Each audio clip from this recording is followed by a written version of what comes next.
Hello everybody, welcome to Civil Step. So in our lecture series of Sthapna, we are discussing the subject of ancient history, जिसमें कि हम 1995 से 2018 तक UPSC prelims में जितने भी क्वेश्चन पूछे गए हैं एंशियंट हिस्ट्री से, उन सभी को हम डिस्कस करते हैं इस लेक्चर सीरीज के अंदर। और आज हम एक नया टॉपिक स्टार्ट करने जा रहे हैं, that is different dynasties. So already हमने इन सारे टॉपिक्स को कवर कर लिया है और इससे पहले मैंने आपको बताया था कि जो रिमेनिंग क्वेश्चंस हैं 17-18 वो हम मिसलेनियस वाले टॉपिक में डिस्कस करेंगे, लेकिन मिसलेनियस में बहुत सारे क्वेश्चंस जो हैं वो डायनेस्टीज से रिलेटेड आए हुए हैं। तो जितनी भी मेजर डायनेस्टीज़ हैं जैसे मौर्यन है, गुप्तास हैं, उसके साथ साथ जो इंडो ग्रीक्स, कुशान्स, पाथियन, शकास, तो इन सारी डायनेस्टीज़ को हमने ऑलरेडी डिस्कस कर लिया है। उसके बाद जो बचती हैं जैसे साउथ इंडियन डायनेस्टीज़ हैं या फिर नॉर्थ इंडिया की भी हैं कुछ, जिनसे एक एक दो क्वेश्चन आए हुए हैं यूपीएससी में, तो उन सारी रिमेनिंग डायनेस्टीज़ को आज के हम इस टॉपिक में कवर करेंगे। इसके अलावा जो कुछ क्वेश्चंस हैं, जो मिक्सचर क्वेश्चंस आए हैं डिफरेंट टॉपिक से, उनको हम उससे नेक्स्ट यानी जो लास्ट वीडियो होगी वो हम मिसलेनियस वाले टॉपिक में डिस्कस करेंगे। So today we are gonna discuss this topic. But before starting, let me tell you that we have started a current affairs test series from 1st April, जिसमें कि आप past 1.5 years के सारे current affairs को revise कर सकते हैं। और इसमें 10 फुल लेंथ टेस्ट है, means 1000 MCQs, and these question paper are downloadable as well as printable. और साथ में क्वेश्चन के साथ साथ we also provide you detailed explanation, जिससे कि आप पास्ट 1.5 ईयर्स के करंट अफेयर्स को रिवाइज कर सकते हैं। And we got a very good response on this test series as you can see here. That's why we have started a batch 2 of Abhyas current affairs test series, जिसमें कि 5 full length test हैं, means 500 MCQs, और इससे भी आप past 1.5 years के current affairs को revise कर सकते हैं। And for more details about the test series you can click on the link given in the description box. और अगर आपको PDF डाउनलोड करनी है और उसमें आपको प्रॉब्लम हो रही है, तो डिस्क्रिप्शन बॉक्स में उसके लिए भी एक वीडियो है, डेमोन्स्ट्रेशन वीडियो, आप उसको देख सकते हैं और उसके बाद फिर आप PDF को ईजिली डाउनलोड कर सकते हैं। Now let's start with this video. तो सबसे पहले हम हर्षवर्धन के बारे में डिस्कस करेंगे। Harshavardhana was a very important king when we study ancient history, तो उसी से रिलेटेड कुछ क्वेश्चंस आए हुए हैं। तो उससे पहले हम इसके बारे में डिस्कस कर लेते हैं, फिर हम उन क्वेश्चंस को देखेंगे। तो सबसे पहले हम देखेंगे कि इसका ओरिजिन कहाँ से हुआ, जो हर्षवर्धन की जो डायनेस्टी थी और जो किंगडम थी उसका ओरिजिन कहाँ से हुआ। सो जो गुप्तास थे, अभी तक हमने 6 लेक्चर में गुप्ता डायनेस्टी के बारे में पढ़ा था। सो गुप्तास जो थे उनकी जो पावर जो जहाँ पर स्टैब्लिश थी, that was the area of Uttar Pradesh and Bihar. कब तक था? That was till the middle of the 6th century AD। उसके बाद क्या हुआ, जो नॉर्थ इंडिया था वो डिफरेंट सेवरल किंगडम्स में स्प्लिट हो गया, जिसमें से जो वाइट हुनास थे उन्होंने अपनी सुप्रीमेसी स्टैब्लिश कर ली कश्मीर, पंजाब और वेस्टर्न इंडिया वाले पार्ट पे। उसके बाद नॉर्थ और वेस्टर्न इंडिया वाला पार्ट जो बचा था, वहाँ पर बहुत सारे जो फ्यूडेटरीज थे उनका कंट्रोल आ गया था आफ्टर द गुप्ता डायनेस्टी। और इसी में से एक डायनेस्टी थी जिन्होंने थानेसर इन हरियाणा वाले एरिया से रूल करना स्टार्ट किया, and then he extended his authority over all the other feudatories in the north and western India. तो इस एरिया पे जो पूरी एक डायनेस्टी ने रूल इस्टेब्लिश कर लिया था, वो रूल स्टार्ट किया था हर्षवर्धन ने, जिनका टाइम पीरियड है 606 टू 647 AD तक। ये चीज़ आपको ध्यान रखनी है कि किस तरीके से जो है ये रूल स्टार्ट हुआ और कौन से एरिया में जो है इनकी अथॉरिटी स्टैब्लिश की थी। सो जो हर्षवर्धन जो किंग थे, he made Kannauj the seat of his power. बहुत इंपॉर्टेंट पॉइंट है ये, आपको रीजनल और जो लोकेशन है वो आपको पता होना चाहिए कि किसी भी पर्टिकुलर किंग था उसकी अथॉरिटी कहाँ से स्टैब्लिश हुई और किस तरीके से उसको बाद में एक्सटेंड किया गया। तो Kannauj was the seat of the power of the Harshvardhan, और वहाँ से ही extended his authority in all directions. तो अब हम देखेंगे कि जो हमें हर्षवर्धन के बारे में जो इन्फॉर्मेशन मिलती है वो किन किन सोर्सेज से मिलती है। सो फर्स्ट जो अर्ली हिस्ट्री जो हमें पता चलती है हर्षाज रेन के बारे में, that is from the study of Banabhatta. And Banabhatta कौन थे? ही was the court poet who wrote a book called Harshacharita. तो हमें उस बुक से इंफॉर्मेशन मिलती है। साथ में मैंने आपको फॉरेन ट्रैवलर्स के बारे में सोर्सेज वाले चैप्टर्स में भी पढ़ाया था, और वहीं पर मैंने आपको बताया था कि there was a Chinese traveller called Hiuen Tsang, जिन्होंने इंडिया में वो 7th century AD में आए थे। And he stayed in the country for about 15 years. तो ह्वेनसांग जो आए थे वो हर्षवर्धन का जो एरिया था, अथॉरिटी थी, वहाँ पर उन्होंने विजिट किया था, इसलिए जो उनके अकाउंट्स हैं उससे भी हमें इंफॉर्मेशन मिलती है अबाउट हर्षवर्धन। अब हम देखेंगे कि इसके कौन कौन से रीजन जो हैं वो इन्होंने कवर किए थे। So his authority was limited to north India. ये चीज़ हमें ध्यान रखनी है कि जो डेक्कन वाला एरिया था वहाँ पर हर्षवर्धन की अथॉरिटी एक्सटेंड नहीं की गई थी, तो सिर्फ नॉर्थ इंडिया वाला जो एरिया है वहाँ तक उनकी अथॉरिटी लिमिटेड थी। और उसमें कौन कौन से रीजन्स कवर्ड थे, that were Kashmir, Rajasthan, Punjab, Uttar Pradesh, Bihar and Odisha. Alright, so अब हम देखेंगे कि जब हर्षवर्धन कोई भी अगर किंग बनता है तो उसको बहुत ज़्यादा रेजिस्टेंस फेस करनी पड़ती हैं, जो डिफरेंट एम्पायर्स, डायनेस्टीज होते हैं। वो भी बहुत ज़्यादा इंपॉर्टेंट टॉपिक है क्योंकि उससे भी जनरली यूपीएससी क्वेश्चन पूछती है। तो हम देखेंगे कि कौन सी रेजिस्टेंस फेस करनी पड़ी थी हर्षवर्धन को। So he faced opposition from the Shaivite king Shashank of Gaur who cut off the Bodhi tree at the Bodh Gaya. तो एक तो किंग शशांक ऑफ गौड़ा, ये हमें ध्यान रखना है। और दूसरा, हर्ष ने जब, जैसा कि मैंने आपको बताया कि डेक्कन जो वाला जो एरिया है उसमें हर्षवर्धन की अथॉरिटी इस्टेब्लिश नहीं थी, लेकिन उसका एक रीज़न था कि जब हर्षवर्धन ने साउथवर्ड यानी साउथ की तरफ अपनी मार्च करनी शुरू की, then he was stopped on the Narmada river by the Chalukyan king Pulakeshin second. ये बहुत ज़्यादा इंपॉर्टेंट फैक्ट है कि हर्षवर्धन की जो अथॉरिटी डेक्कन में स्टैब्लिश नहीं हो पाई, उसका रीज़न क्या था, ही was stopped on the Narmada river by the Chalukyan king Pulakeshin second, जो कि सबसे फेमस चालुक्यन किंग है। इसका नाम आपको ध्यान रखना है। उसके अलावा ये जो मैंने आपके साथ डिस्कस किया शशांक ऑफ गौड़ा और पुलकेशिन सेकेंड के अलावा, Harshvardhan did not faced any serious opposition, और इसी की वजह से जो कंट्री का जो नॉर्थ इंडिया का लार्ज पार्ट था, he succeeded in giving a political unity to that area. Alright, ये सारी चीज़ें हमको ध्यान रखनी है। अब हम देखेंगे कि हर्षवर्धन के टाइम में किस तरीके का एडमिनिस्ट्रेशन था, इस तरीके की चीज़ें, इससे भी क्वेश्चन पूछे जाते हैं। सो हर्षवर्धन का एम्पायर जो था that was more feudal and decentralised when comparative to Guptas. तो जब मैंने आपको गुप्ता वाला टॉपिक डिस्कस किया था, वहीं पर मैंने आपको बताया था कि गुप्ता के टाइम में जो फ्यूडलिज्म था उसका बहुत ज़्यादा एमर्जेंस हो गया था। ऐसा नहीं है कि फ्यूडलिज्म जो है गुप्तास के टाइम से ही स्टार्ट हुआ, it was there before them also, but उसका जो राइज हुआ, जो एमर्जेंस हुआ, जो लार्ज स्केल पे फ्यूडलिज्म की प्रैक्टिस की जाने लगी, that was in the Guptas. और अगर हम हर्षवर्धन के एम्पायर के बारे में डिस्कस करें तो इसमें जो फ्यूडलिज्म है वो गुप्तास से भी ज़्यादा था और डिसेंट्रलाइजेशन बहुत ज़्यादा हो गया।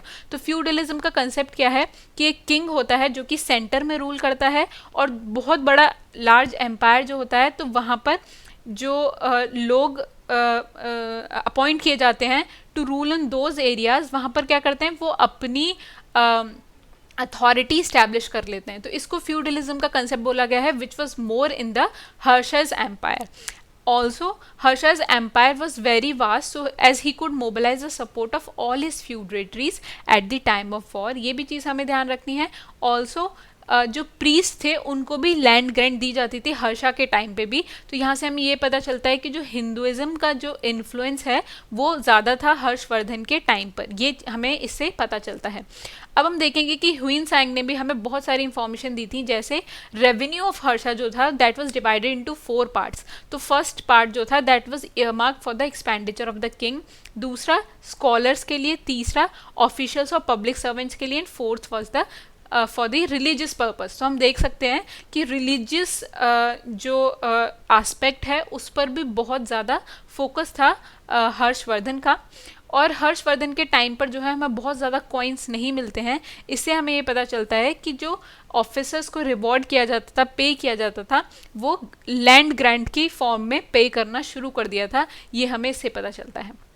अब हम देखेंगे कि जो बुद्धिज़्म है वो हर्षवर्धन के टाइम का बहुत इंपॉर्टेंट एस्पेक्ट है। इवन जो ह्वेनसांग उन्होंने विजिट किया था हर्षवर्धन के एम्पायर को, वो नालंदा यूनिवर्सिटी और बुद्धिज़्म के बारे में पढ़ने के लिए विजिट किया था। तो इसलिए बुद्धिज़्म जो है बहुत इंपॉर्टेंट एस्पेक्ट है। तो सबसे फेमस सेंटर बुद्धिज़्म का उस टाइम पर था Nalanda, which maintained a great Buddhist university meant for Buddhist monks, और जहाँ पर महायान फिलोसफी ऑफ बुद्धिज़्म के बारे में पढ़ाया जाता था। तो ये हमें सबसे ज़्यादा इंपॉर्टेंट चीज़ ध्यान रखनी है कि नालंदा यूनिवर्सिटी में महायान फिलॉसफी बुद्धिज़्म की पढ़ाई जाती थी।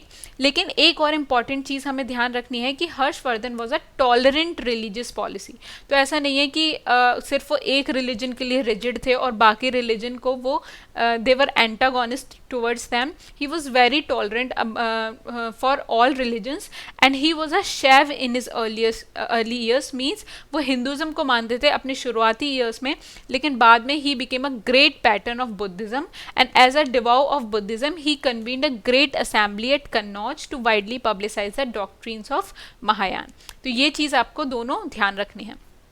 उसके बाद जो ये असेंबली की जो कन्नौज असेंबली थी that was attended by Hiuen Tsang and the Kamarupa ruler Bhaskara Varman and the kings of 20 countries and several thousand priest. तो ये बहुत ज़्यादा इंपॉर्टेंट, बहुत ही लार्ज स्केल पर ये इस वाली असेंबली को कन्वीन किया गया था। और इसके बाद जो हर्षवर्धन किंग है ही मेड ह्यूज चैरिटीज़ और ऐसा माना जाता है कि he give everything except his personal clothing. और हर्षवर्धन जो है उनको बुद्धिज्म के साथ साथ एक और चीज़ के लिए याद किया जाता है that he authored 3 dramas, Priyadarshika, Ratnavali and Nagananda. जो 3 ड्रामास हैं उनके ऑथर कौन है? हर्षवर्धन। तो ये भी एक इंपॉर्टेंट चीज़ है कि वो लिटरेरी वर्क्स में भी उनका बहुत ज़्यादा कॉन्ट्रीब्यूशन और फोकस था। So guys this was all about Harshvardhan. हमने ब्रीफ में डिस्कस किया है। अब हम देखेंगे कि हर्षवर्धन पर बेस्ड जो क्वेश्चंस आए हैं प्रीवियस ईयर्स में। So this question came in the prelims of 2001 and first is assertion statement given है Harshvardhan convened the Prayag assembly and second है he wanted to popularize only the Mahayan form of Buddhism। तो अभी हमने पढ़ा कि हर्षवर्धन ने Kannauj assembly को convene किया था which is also known as Prayag assembly. So हमारा जो फर्स्ट स्टेटमेंट है दैट इज करेक्ट।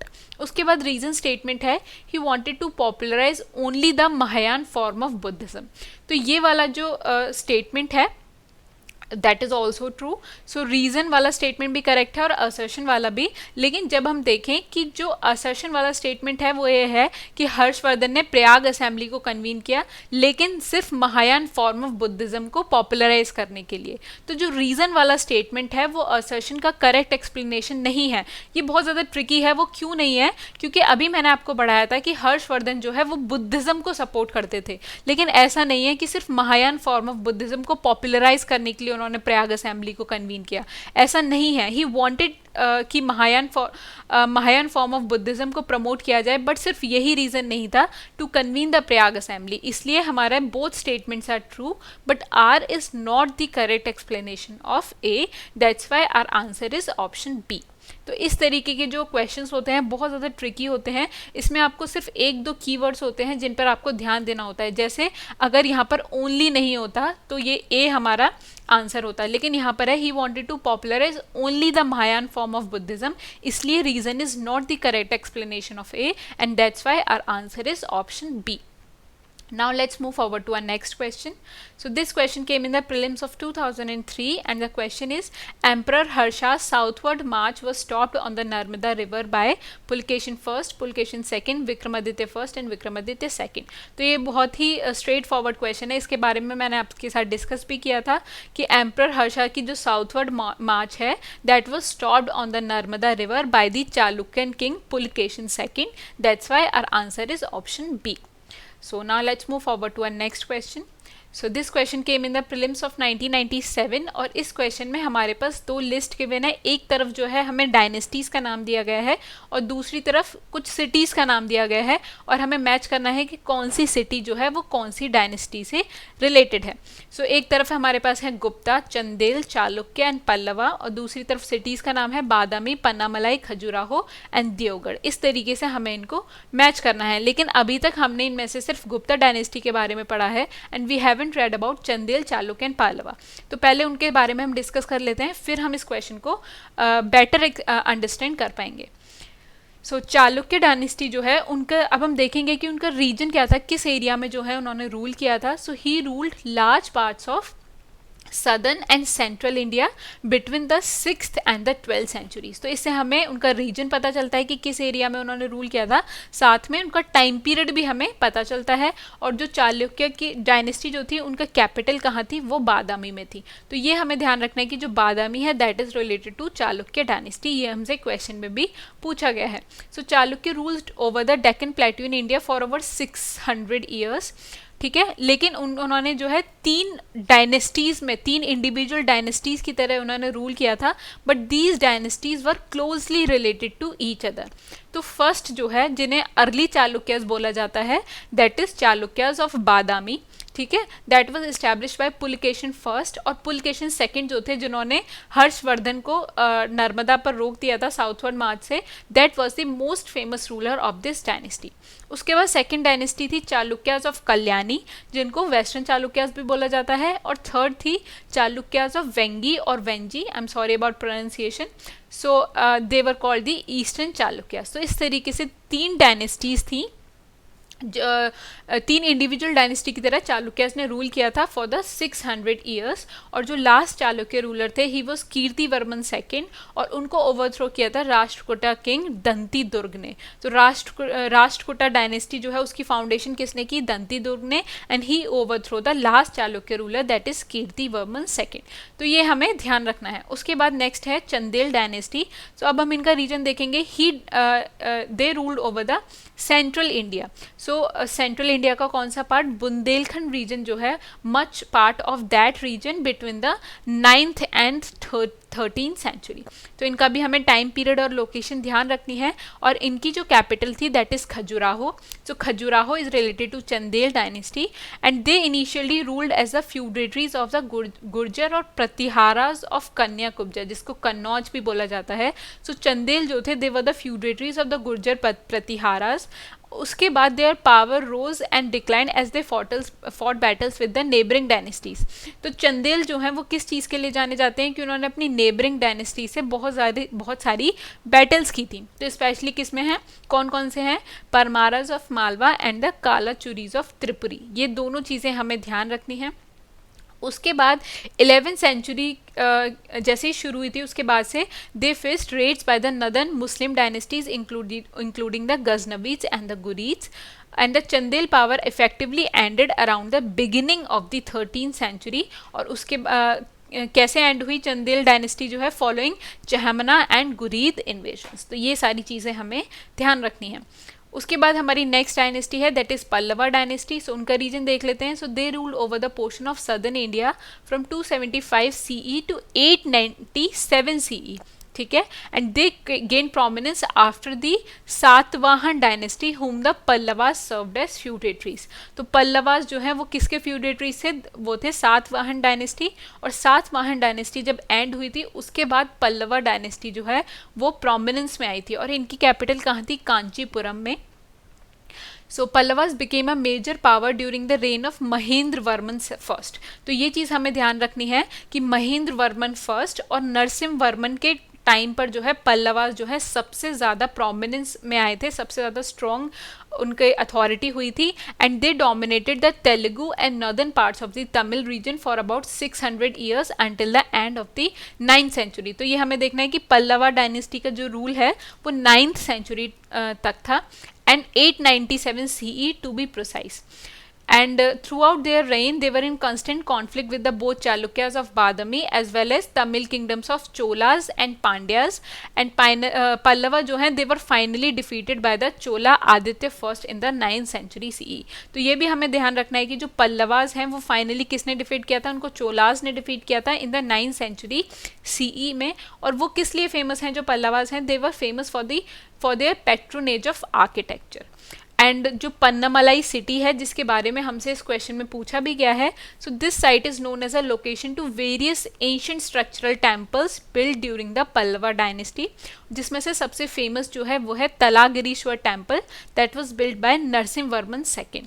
तो पन्नामलाई जो सिटी है वो पल्लवा डायनेस्टी से किस तरीके से रिलेटेड है, बिकॉज यहाँ पर उस डायनेस्टी से रिलेटेड बहुत सारे एंशिएंट स्ट्रक्चरल टेम्पल्स हैं। ऑलराइट, और गुप्ता डायनेस्टी के बारे में मैंने आपके साथ प्रीवियस लेक्चर्स में ही डिस्कस कर लिया है। तो इस तरीके से हमने चारों डायनेस्टी के बारे में डिस्कस कर लिया। अब हम देखते हैं अपने क्वेश्चन को। So Gupta dynasty, Chandel dynasty, Chalukya and Pallava. So Chandels are related to the अभी मैंने आपको पढ़ाया था कि पल्लवास जो हैं दैट आर रिलेटेड टू पन्नामलाई, क्योंकि उस सिटी में उनसे रिलेटेड बहुत सारे टेम्पल्स हैं. So D is related to two. So when we know that D is related to two, then B और सी ऑप्शन को हम एलिमिनेट कर सकते हैं. So now we are remain with two options, that is A and D. So D जो हमने 2 से match कर दिया और इससे हमें पता चलता है कि जो सी है that is match to 1 in both these options. So Chalukyas are related to Badami. मैंने आपको बताया था कि चालुक्या की जो है कैपिटल थी बादामी. सो इसलिए सी इज मैच टू 1. उसके बाद हमारे पास आते हैं चंदेल.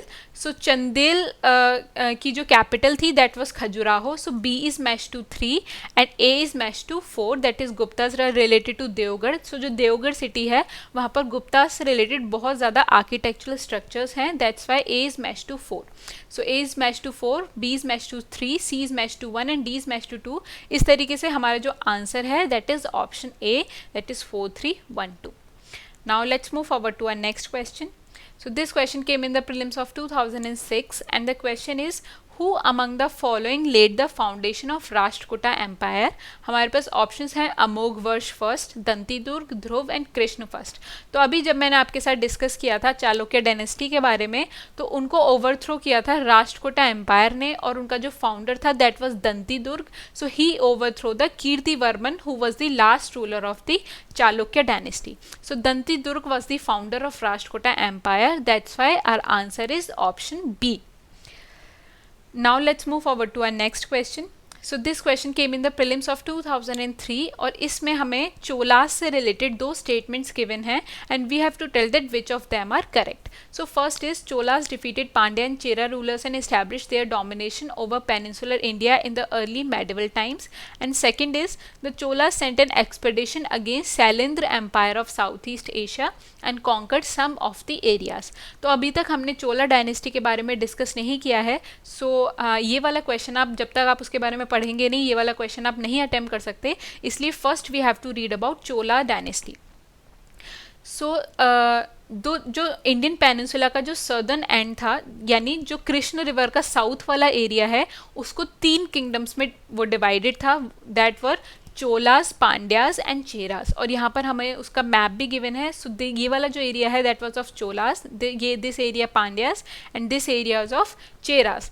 तो अभी हमने चोलास से रिलेटेड हमसे क्वेश्चन पूछा गया है तो हम उसी के बारे में डिस्कस करेंगे. सो उनका जो रीजन है that is situated to the north east of the territory of the Pandyas. आप यहाँ पर इसको देख भी सकते हैं. और जो कैपिटल है, तो मैं आपको सबसे पहले ये एक बात बताना चाहूँगी कि जो चोलास थे उनको 2 पार्ट में डिवाइड किया गया है, फिर इवन 3 पार्ट्स में डिवाइड किया गया है. तो जो अर्ली चोलास थे that were in the region of Poompuhar, Uraiyur and Thiruvarur. और जो मेडिवल चोलास थे उनकी कैपिटल थी पजाइयाराई, थंजवुर एंड गंगई कोंडा चोलापुरम. तो चोलास जो है वो उन्होंने 2-3 टाइम पर रूल किया था. तो अर्ली चोलास जो है वो हमारा एंशिएंट का पार्ट है, लेकिन जो मेडिवल चोलास और उसके बाद का जो है that is part of medieval history. लेकिन ये सारे चोलास जो है मैं आपके साथ यहीं पर डिस्कस करूँगी और मेडिवल हिस्ट्री में हम चोलास के बाद का जो टाइम है वहाँ से हम मेडिवल हिस्ट्री को स्टार्ट करेंगे. इसलिए चोलास वाले टॉपिक को हम एंशिएंट हिस्ट्री वाले लेक्चर्स में ही कवर कर रहे हैं, इसको हम वहाँ पर डिस्कस नहीं करेंगे. All right. और जो अर्ली चोलास थे वो देवर वेरी वीक, ठीक है. और पल्लवास और इन सब ने अटैक करके जो है अर्ली चोलास ने बहुत ज़्यादा एरिया पे रूल नहीं किया था. इसलिए मेडिवल चोलास जो थे they were very strong and they were very prominent in the south Indian history. तो इसलिए हम मेडिवल चोलास के बारे में हम डिस्कशन करेंगे.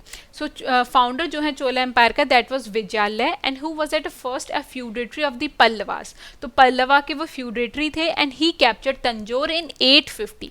All right. So 9th century से 13th सेंचुरी तक का जो टाइम पीरियड है और 12th सेंचुरी तक का वो जो है वो चोलास का है, मेडिवल चोलास का, और उन्हीं के बारे में मैं आपके साथ अभी डिस्कस करूंगी.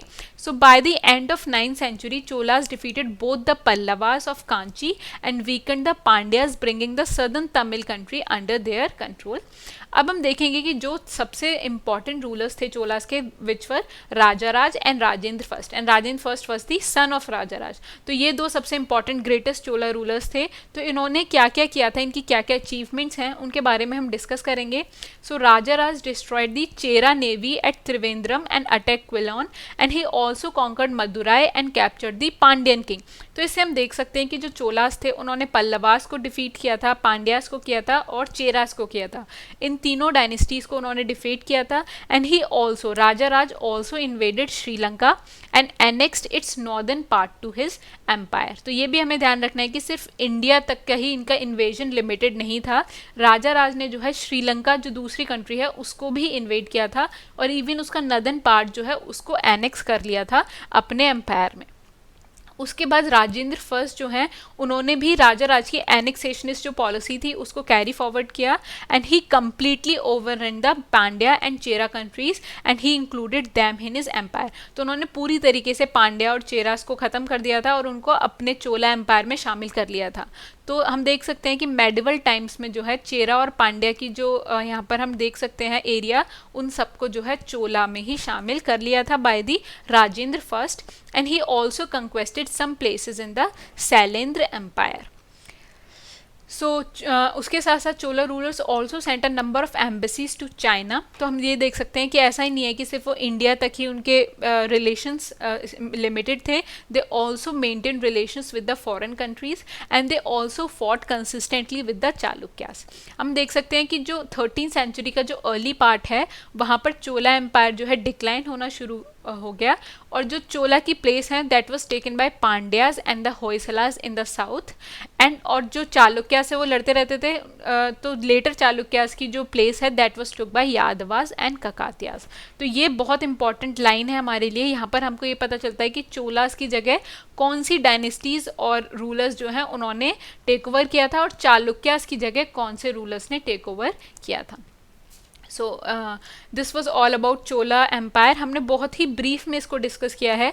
जो चोला डायनेस्टी वाला टॉपिक है बहुत ही बड़ा है. इसके बारे में आर्किटेक्चर है, आर्ट है, साथ में इनका एडमिनिस्ट्रेशन कैसा था, उन सब के बारे में हम यहाँ पर डिस्कस नहीं करेंगे क्योंकि इस तरीके के यूपीएससी ने क्वेश्चन नहीं पूछे हैं. लेकिन in future UPSC can ask those type of questions. तो वो you have to cover those topics from the NCERT of ancient history as well as from the medieval history जो old NCERT है. All right, now we will see question based on the Chola Empire. So this question came in the prelims of 2003 जैसा कि मैंने आपको बताया था. So first इसका statement है Cholas defeated Pandya and Chera rulers and established their domination over peninsular India in the early medieval times. तो ये वाला जो statement है अभी मैंने आपको बताया था that is correct. पांड्या और चेरा को डिफीट करके चोलाज ने जो है अपना डोमिनेशन स्टैब्लिश कर लिया था ओवर द पेनिनसुलर इंडिया. उसके बाद सेकंड है Chola send an expedition against Shailendra empire of south east Asia and conquered some of the areas. तो अभी मैंने आपको बताया था कि जो राजेंद्र फर्स्ट है उन्होंने शैलेंद्र एम्पायर को कंक्वेस्ट करके उसके कुछ एरिया को जो है कॉन्कर कर लिया था. सो हमारा जो सेकंड स्टेटमेंट है which is also correct. So both of the statements are correct. That's why our answer is option C, that is both 1 and 2. Now let's move forward to our next question. So this question came in the prelims of 2001 and the question is which one of the Chola kings conquered Ceylon? हमारे पास options हैं Aditya first, Rajaraja first, Rajendra and Vijayalaya. तो हमारे पास Ceylon जो है, ये वाला question करने से पहले आपको ये पता होना चाहिए कि सीलोन कौन सा एरिया था. तो श्रीलंका का ही जो एंशियंट नेम है दैट इज सीलोन. तो हमसे क्वेश्चन पूछा गया है किस चोला किंग ने श्रीलंका को कॉन्कर किया था. तो वो मैंने आपको बताया था कि it was Rajaraja first who conquer the Sri Lanka. That's why our answer is option B. Now let's move forward to our next question. So this question came in the prelims of 2006 and the question is the initial design and construction of which massive temple took place during the reign of Suryavarman II. तो हमारे पास options हैं Shri Mariamman temple, Angkor Wat, Batu Caves temple and Kamakhya temple. तो इस question का answer है option B, that is Angkor Wat. Angkor Wat जो है बहुत ज़्यादा फेमस टेम्पल है और उसका जो कंस्ट्रक्शन और डिज़ाइन है that was done by the that was done during the reign of Suryavarman second. So अब हम इसके बारे में और जान लेते हैं। सो सूर्यवर्मन, जिनको बाद में परमा विष्णु लोक के नाम से भी जाना गया, he was the Khmer king of the Khmer empire, जिसका टाइम पीरियड हमारे पास यहाँ पर गिवन है, and he was the builder of Angkor Wat which is the largest religious monument in the world which he dedicated to the Hindu god Vishnu. तो इससे हमें क्या पता चलता है कि अंकोर वाट जो कि सबसे बड़ा मॉन्यूमेंट है, religious monument in the world, and it is dedicated to the Hindu god Vishnu. और जो सूर्यवर्मन सेकेंड है, उनकी जो रेन है that is known for the monumental architecture, numerous military campaigns and restoration of the strong government have led historians to rank Suryavarman as one of the empire's greatest kings. तो सूर्यवर्मन जो है अपने एम्पायर के one of the greatest king माना जाता है, क्योंकि उनके रेन में ये सारे इंपॉर्टेंट काम हुए थे। So now let's move forward to our next question. This question came in the prelims of 2006 और इस क्वेश्चन में हमारे पास दो स्टेटमेंट्स गिवन है and we have to tell that which of them are correct. So first statement जो है वो इक्ष्वाकु रूलर से रिलेटेड है और सेकंड है पाला रूलर से रिलेटेड।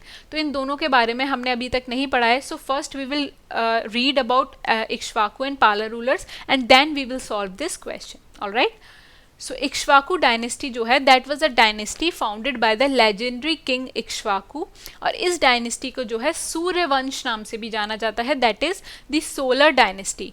और बहुत सारे इंपॉर्टेंट पर्सनैलिटीज़ जो हम रिलीजियस पर्सनैलिटीज़ हैं they belong to the Ikshvaku dynasty. जैसे रामायण में जो लॉर्ड राम है he belong to the Ikshvaku dynasty.